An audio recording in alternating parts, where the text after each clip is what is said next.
filho da viúva de Naim. E aconteceu, pouco depois, ir ele à cidade chamada Naim, e com ele iam muitos dos seus discípulos e uma grande multidão. E quando chegou perto da porta da cidade, este levava um defunto, filho único de sua mãe, que era viúva. E com ela ia uma grande multidão da cidade. E vendo-a, o Senhor moveu-se de íntima compaixão por ela, e disse: não chores. E chegando-se, tocou o esquife, e os que o levavam pararam. E disse: jovem, eu te digo, levanta-te. E o defunto assentou-se e começou a falar, e entregou-o à sua mãe. E de todos se apoderou o temor, e glorificavam a Deus, dizendo: um grande profeta se levantou entre nós, e Deus visitou o seu povo. Amém? Senhor nosso Deus e nosso Pai, Pai do nosso Senhor e Salvador Jesus Cristo, eu quero te agradecer pela oportunidade, Senhor, de estar novamente na tua casa de oração para pregar a tua palavra essa noite, Senhor. Obrigada, porque se nós estamos aqui essa noite, é porque o Senhor nos sustentou e tem sido na nossa vida. Que nesse culto da família não seja diferente, meu Pai. Que o Senhor que já estava nos esperando desde que nós chegamos aqui, possa continuar operando, aleluia, nesse momento na nossa mente e no nosso coração. Para que tudo que o Senhor colocou, meu Pai, vai colocar nos meus lábios essa noite, possa entrar no nosso coração e fazer morada, meu Pai. Para que a gente possa ter a certeza, Senhor, que não existe outro lugar para estarmos sem ser na sua presença, para que tudo, Senhor, vá bem conosco nessa terra. Fala só, o Senhor é Deus. Fala só, Jesus Cristo é o Senhor. Aplauda o nome santo do Senhor, a igreja pode se sentar. Qualquer momento da nossa vida, irmãos, a gente pode vir a ter um encontro com Jesus. Muitas vezes somos nós que vamos até o Senhor, procuramos uma igreja, procuramos uma porta aberta de uma igreja para que a gente resolva um problema.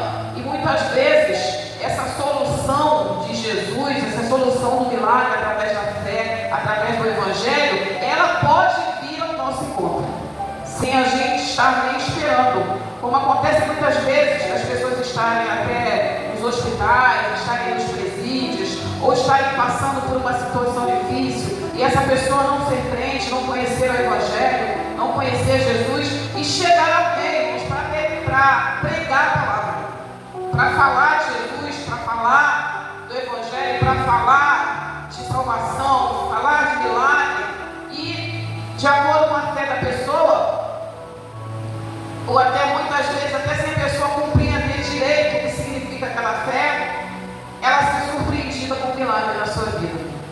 E a partir daí, ela ser tocada por esse acontecimento e decidir ficar firme no Evangelho, firme na presença do Senhor.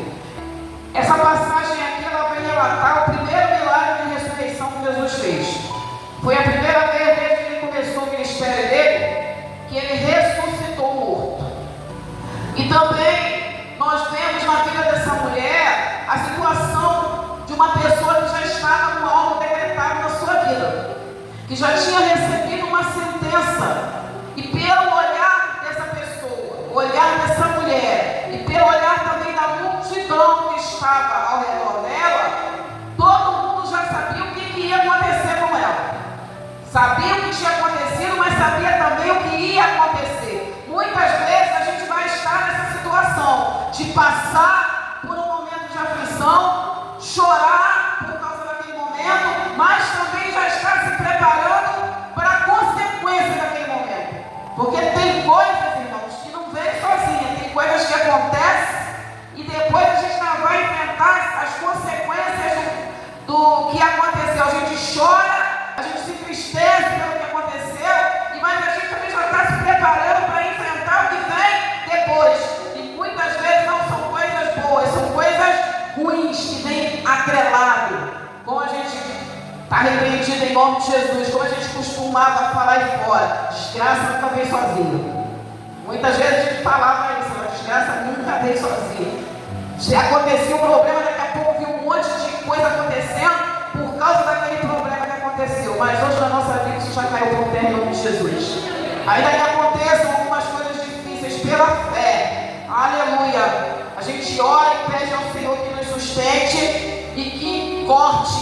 jogue o mal por terra. Amém? Para que aquele mal não dê semente na nossa vida. E a passagem começa falando que vem duas multidões. Uma multidão que vem chegando com Jesus, que resolveu ir até essa cidade, e a multidão que vem acompanhando essa mulher, que a Bíblia fala que era viúva, e agora tinha perdido seu único filho. Como eu falei, ela estava chorando porque perdeu o filho, e chorando também porque na situação que ela se encontrava, como viúva, agora sem o filho, irmãos, ela iria ficar num aperto muito grande, porque toda mulher naquela época, se ela não tivesse uma figura masculina para cuidar dela, para dar sustento, ia ficar difícil subsistir. O que acabava acontecendo com essas mulheres era elas irem para a prostituição ou para a mendicância. Então essa mulher estava chorando a perda do filho e também deveria estar chorando, pensando: o que vai ser da minha vida? Sem marido, sem o filho, sem ninguém para cuidar de mim. Realmente a tristeza dela deveria ser muita. Era dor no momento, já pensando na dor que viria depois. O fardo estava pesado. E a multidão que estava acompanhando, com certeza estava pensando a mesma coisa: coitada dela, agora que perdeu o filho, vai ficar difícil, vai viver como? Vai se sustentar como? Vai se vestir como? Então a dor era grande. E a Bíblia fala que essas duas multidões se encontram. A multidão da esperança, aleluia, a multidão da vida, a multidão que vinha liderada por Jesus Cristo, irmãos, que salva, que cura, que liberta, que sustenta, que multiplica pão, que multiplica peixe. Jesus que manda a gente clamar por Ele, que Ele atende, que vinha liderada por aquela pessoa que todos ali tinham esperança de que qualquer problema que viesse Ele resolveria. Era uma multidão que estava andando a pé, com grandes distâncias, mas andava de cabeça erguida, porque tinha alguém que cuidava deles, porque tinha alguém para quem eles olhavam e vinha alguém que eles podiam saber que iria cuidar, que eles podiam confiar, que o socorro bem presente na hora da angústia estava ali. Era uma multidão que estava caminhando também, vinha de uma distância muito longa, que também tinha suas necessidades, mas tinha uma mão forte para sustentar. Enquanto a outra multidão, irmãos, que vinha acompanhando essa viúva, era a multidão que olhava para ela e falava: acabou. Era a multidão que olhava para ela e falava: não tem mais jeito. Era a multidão que olhava para ela e dizia assim: já está decretado a sua perda, já está decretada a sua derrota, não tem mais nada para fazer, não tem aonde você correr, não tem para quem você pedir. Era a multidão que representava a derrota na vida de uma pessoa. Duas multidões, duas situações: a multidão da esperança que tinha Jesus na frente e a multidão da derrota que só olhava para a desgraça, mas não via a solução. Aleluia, na Arábia se aflama na barraia. Essa é a diferença, irmãos: quem anda na multidão de Jesus e quem anda na multidão do mundo.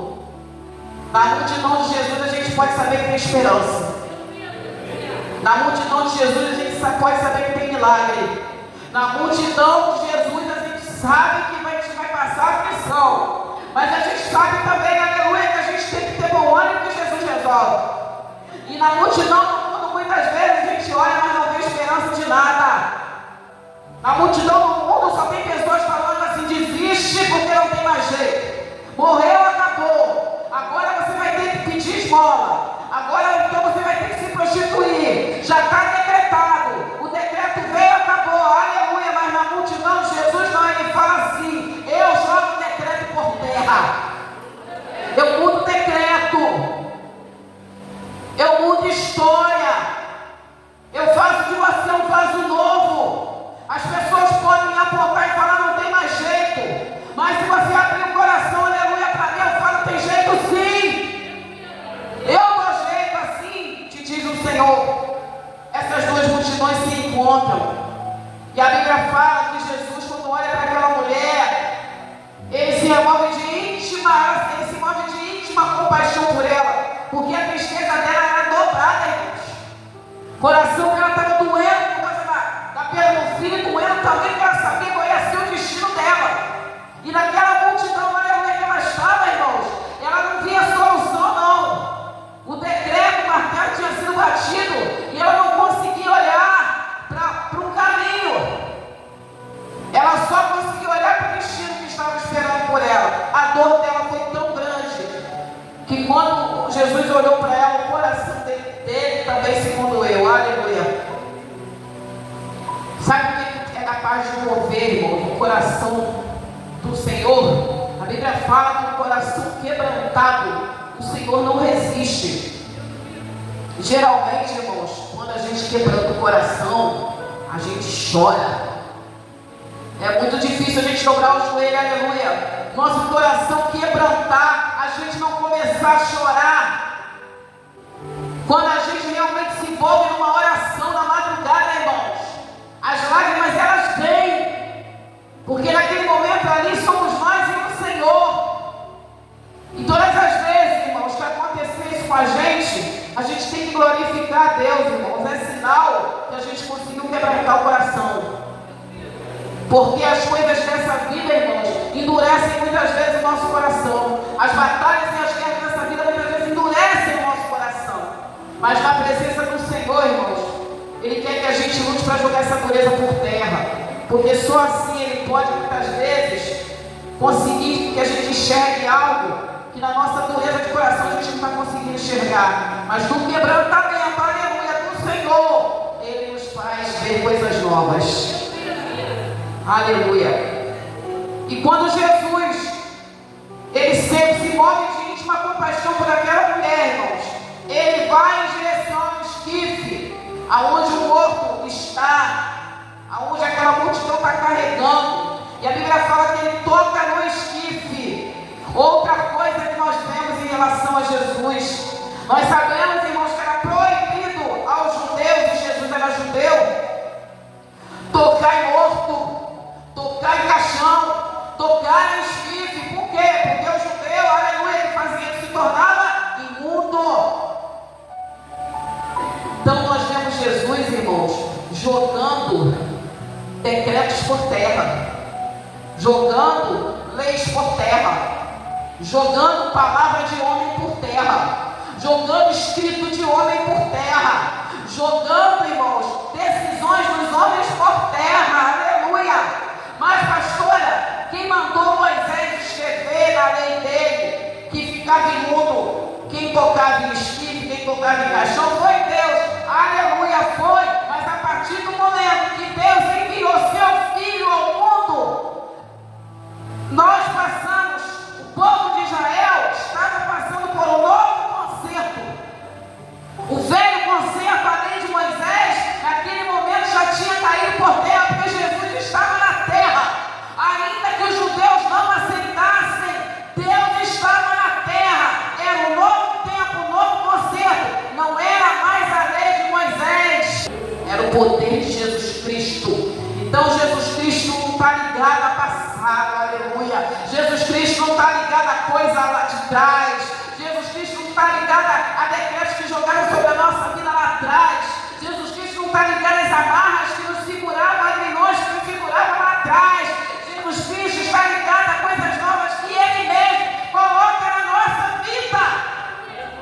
E quando Ele chega na nossa vida, Ele traz o novo dele. Tudo que era velho passou, as coisas velhas se passaram. Mas, pastora, eu trago não sei o que de família, trago não sei o que dos parentes.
saber que a lei de Moisés não podia tocar no espírito que ficava imundo. Jesus quis saber de uma coisa: eu vim para que tenham vida, aleluia, e vida com abundância.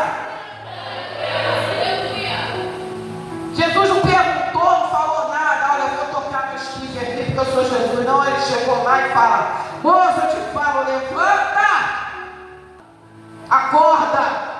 Jesus, quando chegar, irmãos, na nossa vida, Ele não vai querer saber o que a gente deixou de fazer, não. A gente fala isso, eu prego isso todas as vezes, irmão. E vou pregar o resto da minha vida, porque eu sei a carga espiritual que eu tinha na minha vida, as coisas que eu vivi lá atrás. Eu sei de onde eu saí, irmãos. Tem gente que está com medo, tem gente que não sai com medo, aleluia. Mas para a honra e glória do Senhor, diga alguém que pregou o Evangelho para mim. Para a honra e glória do Senhor, o Evangelho entrou na minha vida. E para a honra e glória do Senhor, meus parentes estão aí. Os que partiram, partiram porque Deus quis. Os que partiram, não partiram porque Satanás entrou, não. Então, Jesus, irmãos, quando chega na nossa vida, Ele não quer saber se a gente fez pacto com fulano, com ciclano. Ele não quer saber se a gente rodou, se a gente pulou, se a gente o que a gente não quer saber. Quantas pessoas passaram na nossa vida. Ele não quer saber onde a gente andou, que a gente deixou de andar. Ele não quer saber o que a gente cheirou, que a gente fumou. Ele não quer saber. Ele quer saber o quanto nós estamos dispostos a deixar Ele trabalhar e trazer o novo dele para a nossa vida. Este faço nova todas as coisas. Jesus quer saber se a gente quer mudar a nossa história realmente e andar nessa terra de cabeça erguida. E ainda que Satanás use a boca de alguém para nos afrontar, a gente continuar de cabeça erguida. Porque nós estamos no mundo, mas não somos mais do mundo. Nós estamos no mundo, mas tem alguém lá em cima esperando pelo nosso espírito. É isso que Jesus coloca na vida de todo aquele que recebe Ele. Jesus toca no espírito e fala: levanta. E o outro levanta, começa a falar, e ele pega e entrega o menino para a mãe dele. Naquele momento aqui no final, irmãos, a Bíblia fala que todos, o poder do Senhor se apoderou sobre todos, e todos começaram a glorificar a Deus. Todos, tanto a multidão que já estava limpa, agora também a multidão que nem conhecia. Todos começaram a temer, todos começaram a glorificar, e o povo falava: Deus enviou um profeta entre nós, Deus visitou o seu povo. Nesse final aqui, sabe o que nós aprendemos, irmãos? Quando a Bíblia fala que todos começaram a glorificar, a multidão que estava dividida se tornou uma só. A multidão que veio com Jesus, a multidão da esperança, a multidão que tinha alguém para sustentar espiritualmente, fisicamente, materialmente, a multidão que confiava no seu Deus, e a multidão que tinha baixado o decreto. A multidão já estava esperando a desgraça daquela mulher. A multidão virou uma só, todo mundo glorificando ao Senhor e falando que Deus visitou o povo. Ou seja, irmãos, aonde Jesus chega, Satanás bate em retirada, e até aqueles que não acreditavam começam a crer. A multidão eram duas, a multidão virou uma só. Aonde tinha divisão, a divisão caiu por terra. Aonde Jesus chega, o decreto de Satanás cai por terra. Aonde Jesus chega, a fé espiritual cai por terra. Aonde Jesus chega, a descrença cai por terra. Aonde Jesus chega, a desesperança cai por terra. Aonde tinha briga, contenda e confusão, Jesus joga por terra. E tudo que estava dividido se torna uma coisa só. Eram duas multidões, irmãos, virou tudo uma coisa só, todo mundo glorificando a Deus. Crê no Senhor Jesus, será salvo tu e a tua casa. Não vai ser só você, não. A partir do momento que a gente entrega a nossa vida para o Senhor, irmãos, muitas coisas começam a acontecer ao nosso redor. Muitas coisas coisas começam a mudar, situações que não iam nem para trás nem para frente começam a desatar, o negócio começa a se resolver. Quando ela recebe o filho dela, irmãos, ela vê ali que o decreto que ela tinha recebido tinha alguém que podia reverter o quadro. Ela vê ali que existe algo nessa terra maior do que a palavra dos homens.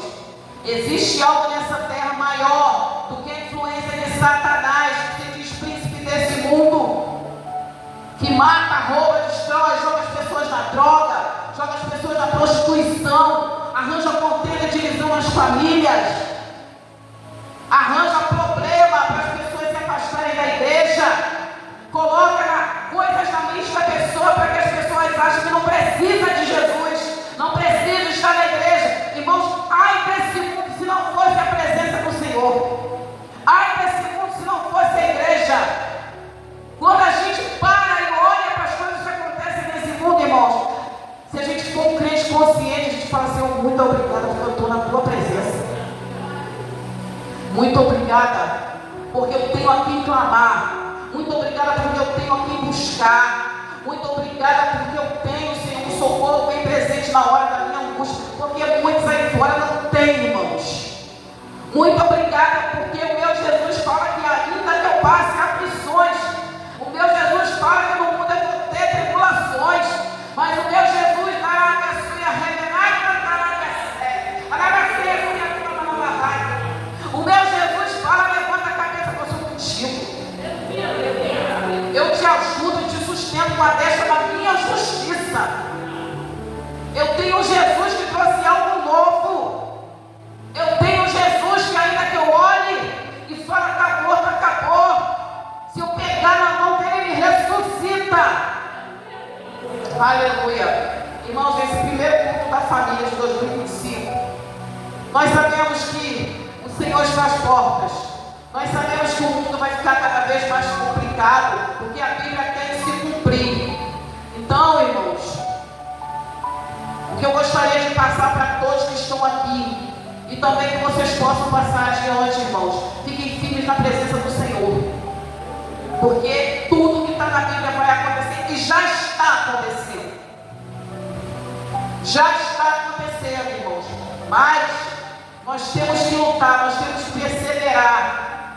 Ainda que Satanás faça de tudo para arrancar a gente da presença do Senhor, ainda que a gente venha chorando, ainda que a gente venha quebrado, ainda que a gente venha entristecido, a gente tem que vir, porque só Jesus Cristo é o caminho, a verdade, a vida, e fora dele não há salvação, e existe uma salvação. Só Jesus Cristo, só o poder do Senhor pode entrar na nossa casa e resolver coisas que a gente não está conseguindo resolver, mas a gente tem que crer e tomar uma decisão, irmãos. Vamos tirar as coisas que Satanás tem colocado na nossa mente, porque o diabo ele não quer ir sozinho para o lago de fogo e enxofre, não. O diabo ele já está condenado.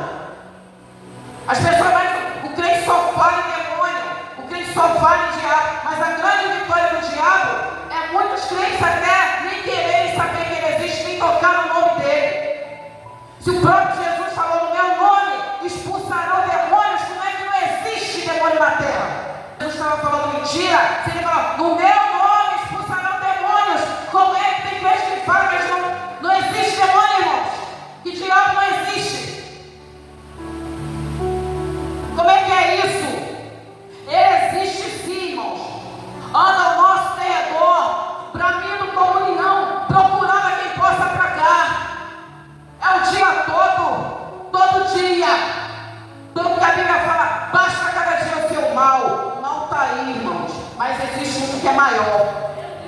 Existe um que é maior. E quando a gente crê, resolve acreditar e crer, independente do que a gente esteja passando, independente do decreto que foi jogado sobre a nossa vida, a aflição vem, a tribulação vem, a gente dobra o joelho e fala: Senhor, ouve o meu clamor.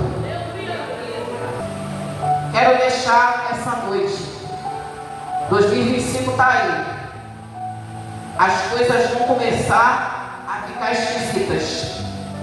Mas todo aquele que confia no Senhor tem quem sustente.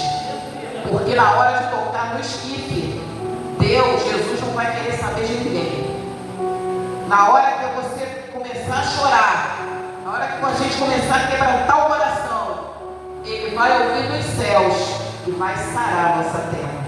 Amém? Vocês possam ficar nessa palavra nessa noite e que o Senhor possa falar melhor no coração de vocês. Amém.